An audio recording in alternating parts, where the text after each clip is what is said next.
बिस्मिल्लाहिर्रहमानिर्रहीम अस्सलाम वालेकुम। Welcome to Quick Review. और Quick Review current affair series के अंदर आपका वेलकम है। और करंट अफेयर्स में आज हमारे पास ये दो इंपॉर्टेंट टॉपिक हैं, जिसमें फर्स्ट है कि इसाक डार साहब जो है वो बांग्लादेश गए हैं। तो ये पहले हमारे फॉरेन मिनिस्टर हैं लास्ट 13 ईयर्स में जिन्होंने जो है वो बांग्लादेश का ऑफिशियल विजिट किया है। ठीक है, इससे पहले 2012 में जो है वो हमारी तरफ से लास्ट ऑफिशियल विजिट हुआ था हिना रबानी खर साहिबा की तरफ से।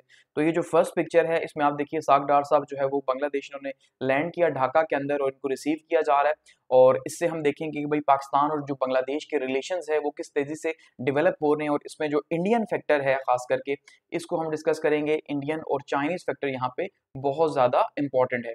ठीक है, नेक्स्ट आप अगर देखें साइड पे तो यहाँ पे जो है वो ट्रम्प साहब मौजूद हैं बीच में। और इन्होंने जो है वो इंडिया को नाराज किया। तो इंडिया जो है वो उसने दोस्ती की है जी, या दोस्ती के लिए हाथ बढ़ाया चाइना को। तो उसको डिस्कस करेंगे कि पूरी जो है वो एक स्टोरी जो है वो अल जजीरा के अंदर आई है कि can the new India China can the new India China bonhomie reshape trade and hurt the US in Asia. ठीक है, कि भाई क्या जो इंडिया और चाइना की दोबारा से दोस्ती हो रही है और ट्रेड को लेके ये जो बातचीत आगे बढ़ रही है, तो इससे क्या जो अमेरिका है उसके जो मफादात हैं एशिया के अंदर वो हर्ट होंगे या नहीं होंगे, और ये नई दोस्ती किस साइड पे लेके जाएगी। तो ये दोनों ही बहुत इंपॉर्टेंट है, क्योंकि आप देखें बांग्लादेश के और पाकिस्तान के जो रिलेशंस हैं वो 2025 के अंदर खास करके आपने देखा रीशेप हुए हैं और काफी इंपॉर्टेंट डेवलपमेंट्स हुई हैं। तो इसको डिस्कस करेंगे और साथ में जो अल जज़ीरा की स्टोरी है उसको भी डिस्कस करेंगे। तो स्टार्ट करते हैं। सबसे पहले देखिए, ये जो इसाक डार साहब का ट्रिप है इसको जो है वो डॉन ने हाईलाइट किया वो कि अभी कल जो है वो उसकी न्यूज आएगी कि भाई क्या जो है वहाँ पे मजीद डेवलपमेंट्स हुई हैं। और नेक्स्ट यहाँ पे अल जज़ीरा की स्टोरी है कि अल जज़ीरा जो है वो बता रहा है कि भाई किस तरह से इंडिया और चाइना जो है क्लोज हो रहे हैं। तो उससे शायद शॉर्ट टर्म में तो अमेरिका को फायदा हो जाए, लेकिन लॉन्ग टर्म में अमेरिका एक बहुत ही इंपॉर्टेंट अपना जो फ्रेंड है वो फ्रेंड इस रीजन के अंदर खोने जा रहा है, या शायद वो उसने खो दिया। ठीक है, तो इसको डिस्कस करते हैं। Can the new India China bonhomie reshapes trade and hurt the US in Asia. ठीक है, कि भाई जो नई दोस्ती है या ये जो अच्छा गेस्चर है एक दूसरे के लिए, ये क्या जो है वो फ्यूचर में हम देखेंगे कि हर्ट करेगा यूएस को कि नहीं करेगा। तो सबसे पहले अगर हम इसका बैकग्राउंड देखें तो हम इसे मल्टीपल टाइम डिस्कस कर चुके हैं। हम देखिए फेब 2020 की हम बात करते हैं, बैकग्राउंड की हम बात कर रहे हैं। ठीक है, पस मंजर क्या है इंडिया और चाइना के रिलेशंस का। तो यहाँ पे 2020 के अंदर ट्रम्प साहब ने जो है वो इंडिया का विजिट किया और ये एक बहुत बड़ा विजिट था जिसको काफी ज्यादा हाईलाइट किया गया। और खास करके पाकिस्तान या इंडिया जैसे कंट्रीज में अगर इस तरह से कोई पावरफुल आता है सदर तो उसको बहुत ज्यादा हाईलाइट भी किया जाता है कि भाई देखें मोदी साहब कितनी कामयाब डिप्लोमेसी रही और यूएस और इंडिया टाइज जो हैं वो एक नए लेवल पे गई और उसको बहुत ज्यादा यानी हाईलाइट किया गया। आपने देखा कि हर साइड पे मीडिया में जो है वो दिखाया गया कि कैसे जो है बहुत जबरदस्त दोस्ती हो रही है और मोदी जैसा तो डिप्लोमेटिक कोई नहीं है भाई, इस तरह से दिखाया गया। फिर उसके बाद आपने देखा जून 2020 के अंदर, अब यहाँ पे देखिए आपको पैरेलल स्टोरी देखने को मिल रही है, यानी एक साइड पे इंडिया और यूएस जो है उसके रिलेशंस 2020 में फरवरी के अंदर बहुत ज्यादा स्ट्रांग हुए, क्योंकि ट्रम्प साहब ने जो विजिट किया इंडिया का और उससे एक बहुत ज्यादा जो बूस्ट मिला मोदी गवर्नमेंट को। दूसरी साइड पे जून 2020 के अंदर इंडिया और चाइना के जो है वो क्लैशेस हुए। ठीक है, बॉर्डर क्लैशेस, गलवान क्लैशेस जो है ये हुए और यहाँ पे इंडिया ने जो है वो बैन कर दिया चाइनीज एप्स को उसके बदले में। और आपने देखा कि किस तरह से जो है वो एक दूसरे के खिलाफ बातचीत की गई और इस तरह से हमने देखा कि कैसे जो है इनकी दूरी पैदा हुई, यानी इंडिया और चाइना जो है यहाँ पे दूर हो गए 2020 के अंदर। और उसी को जो है हमने देखा कि भाई ये डिस्कस किया गया कि अब क्योंकि यूएस ब्लॉक के अंदर इंडिया जा रहा है तो इसलिए ये इंडिया के लिए बहुत अच्छी बात है। तो यूएस ने भी उसे उसी तरह से देखा कि तो बहुत अच्छी बात है। लेकिन उसके बाद फिर आपने देखा कि भाई जो ट्रम्प साहब हैं वो तो चले गए और वापस जो बाइडेन साहब आ गए और जो बाइडेन के टाइम पे भी जो है वो काफी अच्छे रिलेशंस इनके रहे हैं। और यहाँ पे कॉर्ड्स को लेके, यानी कि कॉर्ड्स जो चार ममालिक का एक इत्तेहाद है, यूएस का, जापान का, ऑस्ट्रेलिया का और इंडिया का, इसको बहुत ज्यादा अहमियत दी जाती रही है और अब भी ये काफी ज्यादा अहमियत का हामिल है। लेकिन इसके बाद इसका फ्यूचर क्या होगा अब ये देखना है। ठीक है, यानी कि इस साइड पे आप अगर देखें तो यहाँ पे जो है ना ये कहा गया कि कॉर्ड्स का है पैसिफिक ओशन के अंदर, इसको इसमें जो है ना चाइना को काउंटर करना इनका पर्पस था। तो उसके लिए जो है इन्होंने कॉर्ड्स का एक पूरे पूरा इत्तेहाद बनाया। तो उसके लिए जो मेन प्लेयर था वो इंडिया यहाँ मौजूद था, क्योंकि चाइना के साथ इसी का बॉर्डर था, बाकी किसी मुल्क का नहीं था। तो ये सारे कंट्रीज ही जो है वो इंडिया के साथ अच्छे ताल्लुकात रखे हुए थे कि भाई हम इंडिया को जितना ज्यादा फीड करेंगे उतना ज्यादा जो है वो चाइना का थ्रेट हमारे लिए कम होगा, क्योंकि चाइना के बॉर्डर के ऊपर ही उसके लिए काफी मुश्किल हालात बना दिए। अब फिर अचानक से हम ये देखते हैं कि 2025 और 26 2024 और 25 के अंदर ट्रम्प साहब जो है वो टैरिफ का उन्हें बुखार चढ़ता है और वो कहते हैं जी make America great again, MAGA का उन्हें बुखार चढ़ा और उसके बाद उन्होंने इंडिया के ऊपर जो है वो पहले 25% लगाया, ठीक है जी, और उसके बाद फिर जो है 50% यानी टोटल टैरिफ कर दिया। तो इससे क्या हुआ कि एक तो ये इन्होंने टैरिफ किया, ये तो इंडिया के लिए बुरा था ही था, उससे बुरा ये हुआ इंडिया के लिए कि भाई जो यूएस है वो टिल्ट हो गया पाकिस्तान की तरफ, ठीक है। यानी कि जो यूएस है या ट्रम्प साहब है, आपने देखा कैसे उन्होंने जो है वो फील्ड मार्शल साहब को जो है वो 2 बार जो है उनको बुलाया अमेरिका और उनको होस्ट किया। तो एक तो जंग के बाद के जो हालात बने उसके बाद से वैसे ही इंडिया को इस बात पे बहुत गुस्सा था और वो पूरी दुनिया के अंदर पाकिस्तान को बदनाम करना चाहता था, लेकिन उल्टा हुआ कि इंडिया की रिस्पेक्ट जो है वो पूरी दुनिया के अंदर चली गई कि भाई पाकिस्तान से उसने मार खाई, और दूसरा पाकिस्तान की रिस्पेक्ट जो है पूरी दुनिया में बहुत तेज से आगे बढ़ी। तो यहाँ पे बिल्कुल इंडिया की जो है वो अगेंस्ट हुआ, यानी कि अगर हम बैकग्राउंड देखते हैं। अब रीसेंट डेवलपमेंट्स में आप देखें अगर इंडिया और चाइना के रिलेशंस की बात करें, ठीक है, अब ये पूरी स्टोरी के अंदर लिखा हुआ है जो अल जजीरा की मैं आपको बता रहा हूँ। तो यहाँ पे आपने देखा कि मोदी साहब जो है उनकी मुलाकात हुई है चाइनीज जो फॉरेन मिनिस्टर है उनके वैंग ही जो है, जिनको हमने कल भी डिस्कस किया था कि पूरा एक वीक उन्होंने यहाँ गुजारा, पहले जो है वो इंडिया गए, उसके बाद जो है अफगानिस्तान, फिर पाकिस्तान, तो यहाँ पे जो है उनकी बातचीत हुई है।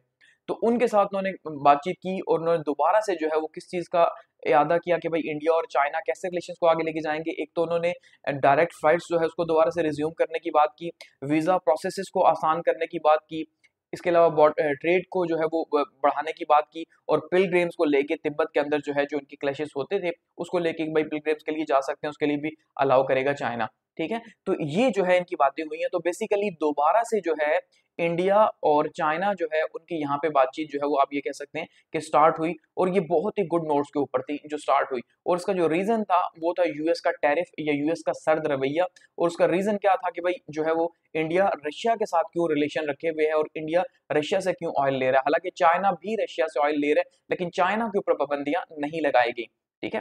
उसके बाद यहाँ पे पार्शियल बॉर्डर जो सेटलमेंट्स थी उसके ऊपर भी आपने देखा कि उन्होंने बातचीत की, उन्होंने कहा कि भाई शॉर्ट टर्म, मीडियम टर्म और लॉन्ग टर्म के हिसाब से उन्होंने पूरा एक सिस्टम डेवलप किया कि कैसे हम इंडिया और चाइना जो अपने बॉर्डर क्लैशेस को कम करेंगे। फिर शी जिनपिंग साहब ने जो है वो दावत दी मोदी को कि भाई आप जो है वो एससीओ समिट के अंदर आए, तो उन्होंने एक्सेप्ट भी कर ली तिनजिंग चाइना के अंदर कि भाई हम जो है वो एससीओ समिट में जाएंगे। तो ये बहुत बड़ी बड़ी डेवलपमेंट्स जो है वो बहुत अचानक से हुई है, यानी अचानक से आपने देखा कि कैसे जो है वो टैरिफ लगाया और 50% पे टैरिफ पहुंचा, और इंडिया को बार बार कहा गया और साथ में कहा गया कि भाई इंडिया जो है वो एक मुर्दा मार्केट है, वहां पे पैसे लगाने की जरूरत नहीं है। तो ट्रम्प साहब ने काफी आड़े हाथों जो है वो इंडिया को लिया। उसके बाद फिर इंडिया के पास क्या ऑप्शन था, पहला ऑप्शन तो ये था कि वो यूएस के साथ नेगोशिएट करता, और ये कहा जा रहा है कि अभी भी उनकी नेगोशिएशंस चल रही हैं, लेकिन जाहिर बात है उन्होंने कहा कि नहीं भाई हम अपनी नेशनल सिक्योरिटी को भी देखेंगे। तो उन्होंने भी जो है वो जिद में आके इंडिया चाइना के साथ ताल्लुकात बनाए। तो ये हमने डेवलपर्स यहाँ पे देखी। रोल ऑफ ट्रम्प्स पॉलिसीज की अगर हम बात करते हैं तो ये जो इंडिया और चाइना के रिलेशंस हैं इसमें जो ट्रम्प की पॉलिसीज हैं उन्होंने बहुत इंपॉर्टेंट रोल प्ले किया। उन्होंने दो दुश्मनों को जो है वो दोबारा से आपस में दोस्त बना दिया, तो इस रीजन के लिए तो ये बहुत अच्छी न्यूज है, ठीक है। तो 50% टैरिफ की वजह से जो है आपने देखा कि इंडियन इंपोर्ट्स के ऊपर जो लगी है बहुत ज्यादा मुश्किलात हुई, और रशियन ऑयल की वजह से जो है वो हालात मुश्किल पैदा हुए। उसके बाद जो है वो इंडिया के लिए और बुरा क्या था कि पाकिस्तान के आर्मी चीफ साहब को जो है उन्होंने 2 बार बुलाया एक ही साल के दौरान और 2.5 महीने के दौरान, तो ये भी उनके लिए बहुत बुरा था। और इससे हमने देखा कि इंडिया जो है बेसिकली फिर वो टिल्ट हुआ चाइना की तरफ, और उसने अपने रिलेशंस को चाइना की तरफ देखा कि भाई यूएस जो है जब तक ट्रम्प एडमिनिस्ट्रेशन है एटलीस्ट शायद हमारे यहाँ पे मामलात न बने। तो इससे चाइना को भी फायदा हुआ कि अच्छा है भाई हमारा जो बॉर्डर के ऊपर दुश्मन था जिसको यूएस मुसलसल फीड कर रहा था, अच्छा है उसके साथ दोस्ती के ताल्लुकात बनते हैं। इकोनॉमिक और ट्रेड इंप्लीकेशंस की अगर हम बात करते हैं तो ट्रेड डेफिसिट जो है वो चाइना के साथ 29.2 बिलियन रहा, यानी बहुत बड़ा ट्रेड डेफिसिट है इंडिया का चाइना के साथ, ठीक है। तो अब जो है वो इंडिया को मौका मिल रहा है कि वो चाइना के साथ जो है मजीद आगे बढ़े और उसकी जो मार्केट्स हैं, जो ग्रेटर मार्केट्स हैं उसको एक्सेस करे। तो वो जो उसका डेफिसिट था या जो वो उसका डेफिसिट अब होगा यूएस के साथ, ये जाहिर बात है अमेरिका के साथ अब उसका जो 50% टैरिफ है तो वहां पे उसकी जो डिमांड है इंडियन गुड्स की वो कम होगी, ठीक है। तो जब डिमांड कम होगी तो वो डिमांड ये पूरी करने की कोशिश करेंगे चाइना के अंदर, तो ये अपने बिजनेस को एक लॉन्ग टर्म में सस्टेनेबल वे की तरफ लेके जा सकता है इंडिया, जो इंडिया का ख्याल है। तो इससे इंडिया का भी फायदा है और चाइना का भी फायदा है, तो दोनों का फायदा ही फायदा है यहाँ पे। स्ट्रेटेजिक और जियोपॉलिटिकल इंपैक्ट्स की अगर हम बात करते हैं तो जियोपॉलिटिकली देखिए अब यहाँ पे ना बहुत इंपॉर्टेंट डायमेंशन बन रही है। इंपॉर्टेंट डायमेंशन ये बन रही है कि यहाँ पे इंडिया और चाइना और यूएस जो है अगर हम उनको देखें तो यहाँ पे जो है वो यूएस जो है एक्चुअली में इंडिया को लूज कर रहा है यहाँ पे इंडो पैसिफिक के अंदर, और इस पूरे रीजन के अंदर सबसे स्ट्रॉन्ग एलाई जो था यूएस का वो इंडिया ही था। इसी वजह से पाकिस्तान भी हमेशा इंडिया से दूर रहा कि भाई अमेरिका जो है उसकी हेल्प कर रहा है, जबकि हम चाइना के ज्यादा क्लोज रहे हैं। ठीक है, तो दूसरी साइड पर अगर हम ये देखते हैं तो चाइना जो है या इंडिया जो है, अब इनके अगर ताल्लुकात यहाँ बन रहे हैं तो इसका मतलब चाइना को मजीद फ्री हैंड मिलेगा इस रीजन के अंदर, और चाइना एक्चुअली में जो है अपने रियल पोटेंशियल के ऊपर ग्रो करेगा। तो यहाँ पे अगर हम चाइना की बात करते हैं तो चाइना जो है उसने इंडिया की वीकनेस से फायदा हासिल करने की कोशिश की है, क्योंकि ये उसके फेवर में है कि वो अपने आप को मजीद आगे लेके जा रहा है। इंडिया की बात करें तो इस टाइम पे इंडिया के पास ऑप्शंस की कमी थी कि यूएस का प्रेशर उसके ऊपर ज्यादा बढ़ रहा था, सो इसलिए उसने भी अपना फायदा देखा। ठीक है, और अब यहाँ पे नुकसान किसका है? यूएस का और कॉर्ड्स का नुकसान है। लॉन्ग टर्म के अंदर अगर हम देखेंगे तो इससे क्या होगा, इससे जो कॉर्ड्स है वो बेसिकली एंटी चाइना है। जैसे हमने बात की कि चारों मालिक का जो इत्तेहाद है वो एंटी चाइना बना और उसके ऊपर अच्छी खासी इन्वेस्टमेंट हुई, तो उससे अब क्या होगा कि चाइना जो है वो फ्री हो जाएगा, या अब उससे फ्यूचर में जो है ये कॉर्ड्स, जाहिर बात है जैसे अब पहले काम करता था वैसे तो नहीं करेगा उस तरह से गर्मजोशी से, खास करके जब तक ट्रंप एडमिनिस्ट्रेशन मौजूद है। तो ऐसे में जो है वो चाइना को यहाँ पे पैसिफिक ओशन के अंदर मजीद अपने आप को आगे बढ़ाने में फायदा होगा। और अगर इसी दौरान आप ये इमेजिन करें कि भाई अगले 4 साल के दौरान जो है वो चाइना ताइवान के ऊपर अटैक कर देता है, तो चाइना के लिए एक बहुत ही जो है वो एक फेवरेट ये बन रहा है मौसम। ठीक है, उसका जो रीजन है वो रीजन क्या है कि भाई जब यहाँ पे ताइवान के ऊपर अटैक करेगा तो पैसिफिक ओशन के अंदर जो उसके अमेरिका के प्लेयर्स हैं वो यहाँ पे उसे काउंटर कर सकते हैं, तो इंडिया तो उसका प्लेयर रहा नहीं। ठीक है, तो इसलिए जो है वो ये काम भी हो सकता है और ये थ्रेट भी पैदा होगा फ्यूचर के अंदर कि शायद इंडिया जो है वो चाइना जो है वो ये काम भी कर दे इंडिया के साथ दोस्ती के बाद। ठीक है, अच्छा, एक्सपर्ट्स की व्यू क्या है, वो समझ रहे हैं कि भाई इंडिया और चाइना जो है ये शायद शॉर्ट टर्म में है, लेकिन अगर ये लॉन्ग टर्म में जाता है तो ये ड्रैगन एलिफेंट टेंगो बनेगा और ये जो है नेक्स्ट लेवल के ऊपर जो है वो जाएगा, जाहिर बात है। और इससे जो है वो चाइना को मजीद ग्रो करने में मदद मिलेगी और चाइना जो है वो मजीद आगे जाएगा, और इससे अमेरिका का ही लॉन्ग टर्म में जो है नुकसान है, क्योंकि जो यूएस है जब वो एशिया के अंदर अपने जो है वो पार्टनर्स खोएगा, खास करके इंडिया जैसा मुल्क जो थर्ड जो है वो बड़ी इकोनॉमी है इस टाइम पे दुनिया के अंदर, तो जब वो ऐसे पार्टनर्स को खोएगा तो लॉन्ग टर्म में अमेरिका अपना लॉस करेगा और बहुत ज्यादा लॉस उसका होगा। इससे जो है वो चाइना को मैक्सिमम फायदा मिलेगा और वो ग्रो करेगा। ठीक है, तो की टेक अवेज क्या है जी इस आर्टिकल के, कि इंडिया चाइना री अप्रोचमेंट जो है बेसिकली ये ट्रम्प के टैरिफ की वजह से हुई है। तो ट्रम्प साहब ने अपने ही पांव पे कुल्हाड़ी मार ली, इससे जियोपॉलिटिकल शिफ्ट होगा और जो है चाइना को इसका मैक्सिमम फायदा होगा, जबकि अमेरिका को शॉर्ट टर्म में तो फायदा होगा, लॉन्ग टर्म में नहीं होगा, और वो स्ट्रेटेजिक जो इन्वेस्टमेंट थी उसकी, ठीक है, वो यहाँ पे डूबती हुई दिखाई दे रही है। तो ये सारा आर्टिकल जो है डिस्कस कर रहा है। तो आपसे अगर पूछा जाता है, और मैक्सिमम चांसेस हैं कि जो रीजनल अलाइनमेंट्स है जब वो चेंज होती हैं तो ये पूछा जाता है, तो ये आप जो उसको कोट कर सकते हैं। नेक्स्ट बात करते हैं जी पाकिस्तान बांग्लादेश रिलेशंस की, कि डार साहब जो है वो बांग्लादेश पहुंचे हैं 2 रोजा दौरे के ऊपर, और इसको भी बहुत इंपॉर्टेंस दी जा रही है। Ishaq Dar first foreign minister in 13 years to officially visit Dhaka, कि 13 साल में पहले जो है वो फॉरेन मिनिस्टर है पाकिस्तान की जिन्होंने ऑफिशियल विजिट किया। अब देखिए न्यूज क्यों इंपॉर्टेंट है, थोड़ा सा इसको हम जानने की कोशिश करते हैं ताकि आपको चीजें समझने में आसानी हो। अब बेसिकली जब भी हम बात करते हैं बांग्लादेश की तो हमारे दिमाग में क्या आता है जी 1971, कि 1971 में बांग्लादेश हमसे जो है वो जुदा हुआ, और ये जुदा क्यों हुआ उसके पीछे जो सबसे बड़ा रीजन था या जो फैक्टर था वो इंडियन फैक्टर था। ठीक है, कि आपने देखा कि इंदिरा गांधी ने जो है वो बहुत ज्यादा सेलिब्रेट किया था कि जब जो है बांग्लादेश हमसे जुदा हुआ, और क्योंकि इंदिरा गांधी ने ये डिसीजन लिया था कि भाई उन्होंने जो है वो 1971 की वॉर स्टार्ट करनी है, क्यों स्टार्ट करनी है, ताकि बांग्लादेश की मदद हो सके। सो बांग्लादेश जो बना वो इंडिया की मदद से बना, ऐसा ही है। सो इंडिया ने जो है वो हमेशा से बांग्लादेश को डोमिनेट किया, उसकी जो फॉरेन पॉलिसी है उसको डोमिनेट किया, स्पेशली पाकिस्तान को लेके। तो हमेशा से आप अगर देखें 1971 से लेके आज 2025 हो गई है, तो 2025 तक पाकिस्तान और बांग्लादेश के रिलेशंस उस लेवल पे कभी नहीं आ सके। इवन यहाँ तक कि वो लोग जिन्होंने 1971 में पाकिस्तान को सपोर्ट किया था बांग्लादेश के अंदर, खास करके जो जमात इस्लामी है उसकी अगर हम बात करें तो उनको फांसियां लगाई गई। ठीक है, उनको फांसियां लगाई गई ताकि उन्हें निशान इबरत बनाया जाए, उन्हें गद्दार का नाम दिया गया, और बहुत ज्यादा नफरत पाकिस्तान के खिलाफ इंडिया ने जो है वही जो है वो बांग्लादेश की मीडिया के अंदर पूरे बांग्लादेश को हमारे खिलाफ किया। तो इसलिए इंडिया हमेशा से जो है यहाँ डोमिनेट करता रहा, तो पाकिस्तान की स्पेस कभी नहीं बनी।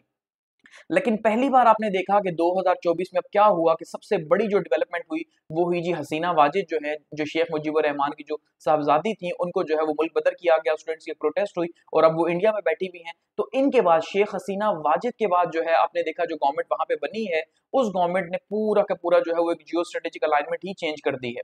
उसका रीजन ये है कि उन्होंने फिर से सबसे पहला काम तो क्या किया, आपने देखा कि उनके जो नोट हैं उनके ऊपर से शेख मुजीब की पिक्चर हटा दी, यहाँ तक कि उनके बड़े बड़े बुत गिरा दिए। तो वो जो एक साइकोलॉजिकली एक चीज दिखाई जा रही थी कि भाई जो है ना शेख मुजीब इस कौम के हीरो हैं और उन्होंने जो है वो किस तरह से पाकिस्तान की नफरत के अंदर जो है बांग्लादेश की बुनियाद रखी थी, वो सारे का सारा हमने गिरता हुआ देखा और हमने देखा कि बांग्लादेश और पाकिस्तान जो है उनके बीच में जो है दोबारा से रवाबित स्टार्ट हुए और उसी में हमने देखा कि अब ये स्टेप जो है ये आगे बढ़ रहा है कि हमारे ताल्लुकात बढ़ रहे हैं। ठीक है, और इसका मतलब जब इंडिया और बांग्लादेश क्लोज थे तो तब पाकिस्तान और बांग्लादेश दूर थे, लेकिन अब इंडिया पाकिस्तान और बांग्लादेश क्लोज आ रहे हैं तो इंडिया जो है दूर हो रहा है। और इंडिया को ये बहुत बड़ा मसला है कि उसके पिछले सालों की जो इन्वेस्टमेंट है वो यहाँ पे 30-35 साल की इन्वेस्टमेंट यहाँ पे बर्बाद होती हुई दिखाई दे रही है। तो इंडिया के लिए ये भी बहुत ज्यादा मुश्किल है कि न सिर्फ अफगानिस्तान उसके हाथ से निकल गया 2021 के अंदर, बल्कि 2024 में जो है वो बांग्लादेश भी उसके हाथ से निकल गया। तो जो बॉर्डर एरियाज थे वो हमने सिक्योर कर लिए हैं। ठीक है, अब इंडिया जो है वो हमारे काउंटर में आता जा रहा है, तो ये इसलिए बहुत इंपॉर्टेंट है। तो इसहाक डार का जो विजिट है जी वो 23 और 24 अगस्त का है। ठीक है, और ये उनकी दावत पे जो है वो ढाका पहुंचे हैं। ये 2 डे ऑफिशियल जो है वो ट्रिप है और 13 सालों में पहले किसी फॉरेन मिनिस्टर का ट्रिप हुआ और इसको एक माइलस्टोन कहा जा रहा है पाकिस्तान और बांग्लादेश के रिलेशंस को लेके शेख हसीना वाजिद की गवर्नमेंट के टॉपल करने के बाद 2024 के अंदर। ठीक है, अगस्त 2024 में अभी एक साल कंप्लीट हुआ है वहां पे और नेक्स्ट कहा जा रहा है 2026 फरवरी के अंदर शायद वहां पे जो है वो इलेक्शंस होंगे। की मीटिंग्स की बात करें तो ये किस किस से मिलेंगे, यहाँ पे चीफ एडवाइजर मोहम्मद यूनुस से मिलेंगे। ठीक है जी, और ये बहुत बड़ा नाम है आपको पता है। उसके बाद फॉरेन अफेयर्स के एडवाइजर से मिलेंगे यहाँ पे, और उसके बाद जो है कॉमर्स मिनिस्टर से जहाँ पे मुलाकात होगी। तो ये बायलेटरल कॉपरेशन की यहाँ बात होगी, रीजनल और इंटरनेशनल इश्यूज को यहाँ पे जो है वो डिस्कस किया जाएगा। बैकग्राउंड की बात करें तो लास्ट जो है वो हिना रब्बानी खट साहिबा 2012 के अंदर जो है वहां पे गई थी एक शॉर्ट ट्रिप के अंदर, लेकिन कभी भी हमारे बांग्लादेश के साथ ताल्लुकात 1971 के बाद कभी भी उस लेवल पे नहीं रहे और उसका जो सबसे बड़ा रीजन था वो इंडियन फैक्टर था। तो इंडिया अपने हिसाब से बांग्लादेश की फॉरेन पॉलिसी को मैनेज कर रहा था। सार्क के अंदर भी जो है हमने देखा कि इंडिया का ही इन्फ्लुएंस होते हुए जो कंट्रीज थे ये सपोर्ट भी जो है वो इंडिया को करते थे। लेकिन आज हम देख रहे हैं कि कैसे हर अगले स्टेप के साथ पाकिस्तान जो है जिसको आइसोलेशन में धकेला गया वो तो बाहर आ रहा है आइसोलेशन से। ठीक है, लेकिन इंडिया जो है वो आइसोलेशन का शिकार हो रहा है। तो ये बहुत अच्छा है कि भाई हम इंडिया को आइसोलेशन के शिकार कर रहे हैं। एक्सपेक्टेड आउटकम्स क्या हो सकते हैं, कहा जा रहा है जी 4 से 5 एमओयूज यहाँ पे साइन होंगे, ट्रेड के, कल्चर के, मीडिया के, ट्रेनिंग के और ट्रेवल के। ठीक है, और बायलेटरल इकोनॉमिक टाइज यहाँ पे जो है उनको स्ट्रेंथन करने की बातचीत की जाएगी और जॉइंट वर्किंग ग्रुप जो है वो बनाया जाएगा। इसके अलावा डायरेक्ट ट्रेड की बातचीत की जा रही है कि जो ऑलरेडी कहा जा रहा है 50,000 टन के ऊपर जो है वो स्टार्ट हो चुकी है कि हमने राइस जो है वो इनसे इम्पोर्ट किए।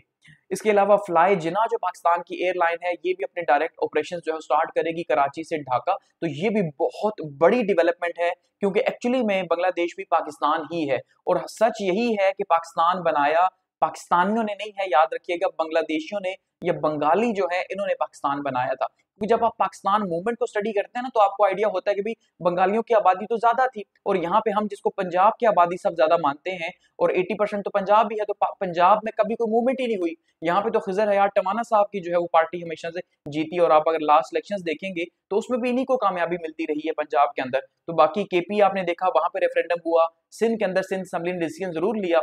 इसी तरह से बलूचिस्तान की बात करें तो वहां पे देखिए किस तरह से हमारे साथ वो हुए। तो हमारी जो एक्चुअल स्ट्रगल थी वो बंगालियों ने की थी, लेकिन फिर हमने उन्हें जुदा कर दिया अपने जो है वो जो भी हमने पॉलिसीज बनाई उसकी वजह से।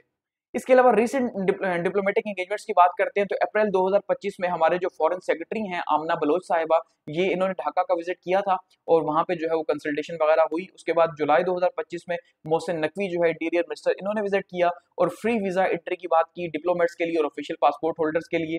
ठीक है, और अगस्त 2025 में जो है अब जो है हमने देखा कि मिनिस्टर साहब जो कॉमर्स के मिनिस्टर हैं जाम कमाल वो पहुंचे और अब इसहाक डार जो है वो पहुंचे हैं। सो इसका मतलब ये है कि चीजें जो है बहुत तेजी से पाकिस्तान और बांग्लादेश के ताल्लुकात में आगे बढ़ रही हैं और ये बहुत इंपॉर्टेंट डेवलपमेंट है और इंडियन फैक्टर को भी हमें यहाँ जरूर दिमाग में रखना चाहिए। तो ये इंडिया के लिए एक तरह से उसकी शिकस्त है कि किस तरह से बांग्लादेश हमारे क्लोज आ रहा है। तो अब हम इस रिलेशन को कैसे आगे बढ़ाते हैं ये अब हम तक है। ठीक है, अब देखते हैं मजीद क्या डेवलपमेंट्स यहाँ पे होंगी। Thanks for watching.